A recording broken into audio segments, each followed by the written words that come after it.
You have to understand, most of these people are not ready to be unplugged, and many of them are so inert, so hopelessly dependent on the system, that they will fight to protect it. What if all you ever knew was a lie? Well, what do we know at any point? Because if you look at money, it's a way of dictating choice. And what is choice? Choice is freedom. The more choices you have, the more freedom you have. There's what I call this global cult. And what that is a network of secret societies, a global network of secret societies. And these secret societies are fiercely compartmentalized, as is the global cult in totality. And thus the great majority of people in them, the different levels of so-called degree, as they call them in Freemasonry, are only have access to a certain amount of the information about the game and the goals and the whole modus operandi.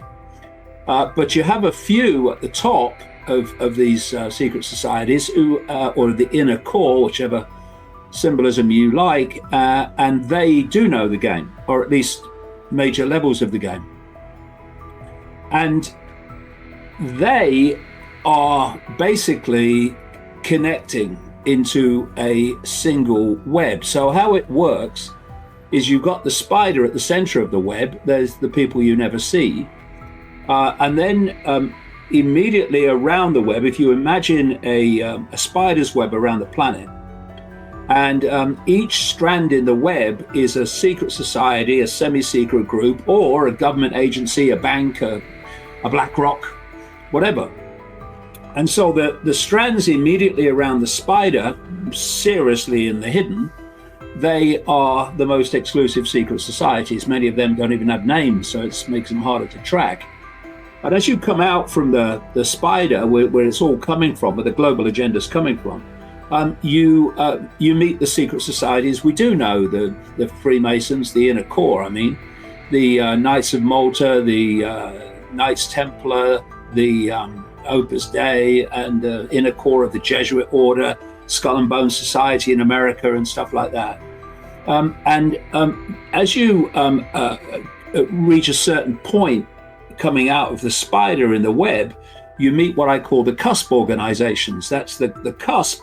It's where they're hidden, the secret society level meets the scene, which is the world that we live in and we see on the news. And these cusp organizations have the role of taking the agenda, the global agenda, from the hidden and playing it out in the scene.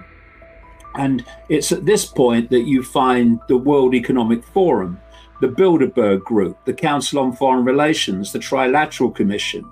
The United Nations is also a cusp organization.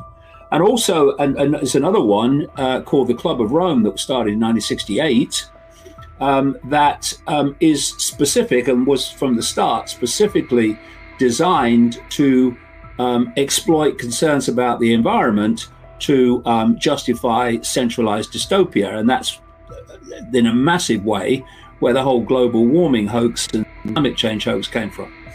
And also in this cusp part of the web are this now enormous number of think tanks and non-governmental organizations.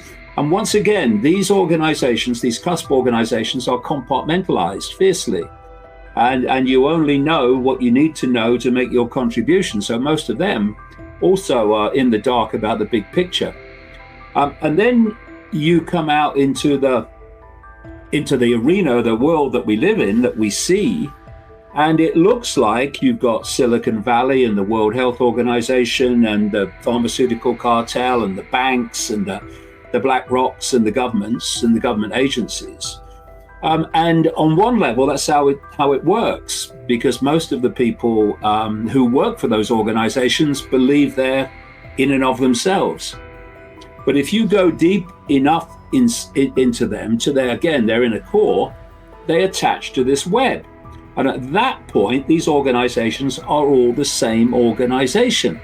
And at the same time, you had the Silicon Valley corporations like Facebook and YouTube and Google and all these other people who were, they said from the start, we're going to censor anyone that challenges that World Health Organization narrative on our platforms, which is kind of crazy if you think about it. It's supposed to be an open forum. It's supposed to be a town square of opinion, but no. And it's not actually kind of bewildering once you know how this web works.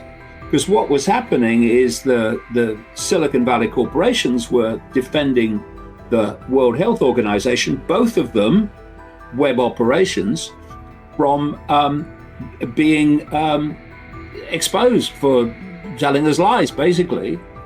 And it reaches the point where you have the pharmaceutical cartel that was created by the Rockefeller family overwhelmingly, J.D. Rockefeller, etc., the massive cult family.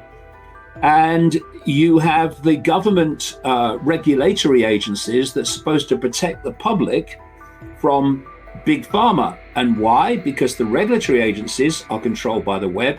So is the pharmaceutical cartel. And so you've got the web asking the web for permission to advance the web agenda. And this is how it works. So if we then take this to the financial expression of this, the banks and the major global banks, and of course they have a massive interest and influence in finance.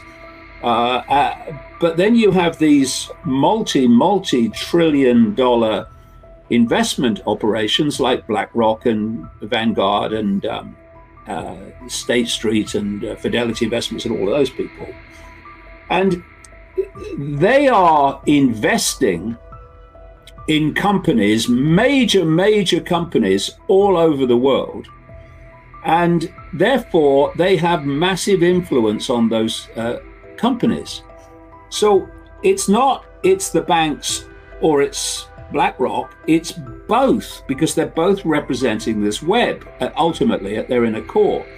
So, you've got major corporations, might be Coca-Cola and others, and people are saying, oh, well, they must be calling their own shots. Look how big they are. But then you look at the investments, and again, you look at the investments in these major companies, and you'll see BlackRock and Vanguard over and over and over again are the top two investors in these companies. And Larry Fink, who's the CEO of BlackRock, he has said publicly that they use their financial clout, their investment clout, to influence and dictate the policy of those companies, not least in relation to climate change and transgender and so-called equity. We're supposed to, people think equity means equality. It doesn't. And so all these things are the cult agenda. And these companies like BlackRock and stuff and the banks, they're massively, obviously influential, but these investment companies are colossal. They say, this is what we want you to do. This is what your policy will be in return for our investment. And so the number of organizations you need once you reach the scale of these to dictate policy and the direction of the world. And if you say to most people, what would you like to do with your life? And they'll tell you, and you say, well, why aren't you doing it? They'll say overwhelmingly, because they don't have the money. So if you can control money, you control choice. And therefore you control freedom. And given that the deletion of freedom is the whole goal of this cabal, this global cult, as I call it, then it must fundamentally control money as a matter of course. And we are moving now into a level of financial control that we've never seen before because of technology. This is why the central banks around the world are bringing in this digital currency, which is programmable. It can actually dictate what you can spend it on. And I've got a friend who wanted to buy some crypto and wanted to move money from a regular bank account to buy some crypto, and they got a call from the fraud department of the bank asking them why they were buying crypto and did they know it was dangerous and dodgy and all that stuff. And that's just a stepping stone towards, well, we'll program it so you can't buy it at all, or you can't buy anything you want to buy at all. So the control of money is fundamental. There's a little bit of background because people talk about banks and they talk about BlackRock and State Street and Vanguard and Fidelity Investments, but they're actually talking about the same organization ultimately. When I do look at this, it's an anti-human agenda. I mean, one of the agendas that's going on quite demonstrably is they're targeting farmers and the production of food. That's an anti-human agenda because the whole point of targeting food, targeting water, targeting energy access is a simple equation. What you are dependent upon controls you. And if you have abundance, then you don't have dependence. If you have scarcity, you have dependence, thus control. And so the idea is to massively reduce the amount of food being produced in the world. And it's happening. I mean, in the Netherlands, they are compulsory purchasing the land of 3,000 Dutch farmers in the second biggest exporter of food country by value in the world. Now, that's massively so. And you've seen all these farmer protests all over Europe as a result of it in many countries now, including Germany. So it's an anti-human agenda. And I could go on and on about the other anti-human parts of it. But so it's less and less of a stretch for people to think that an anti-human agenda could be orchestrated by a non-human force. And people are think about extraterrestrials or whatever. They think about people in spaceships and what have you. I'm not talking about extraterrestrial in the sense of in the world that we live in. I'm talking about other dimensional non-human forces that operate out of a dimension that's very, very close to this one and kind of fuses into it, called the astral in esoteric terms. And that's where this is really being orchestrated from. And I've done a series of books. One's called The Trap, one's called The Dream, the latest one, and I'm just closing in on finishing the third in the trilogy, which kind of describes the totality of this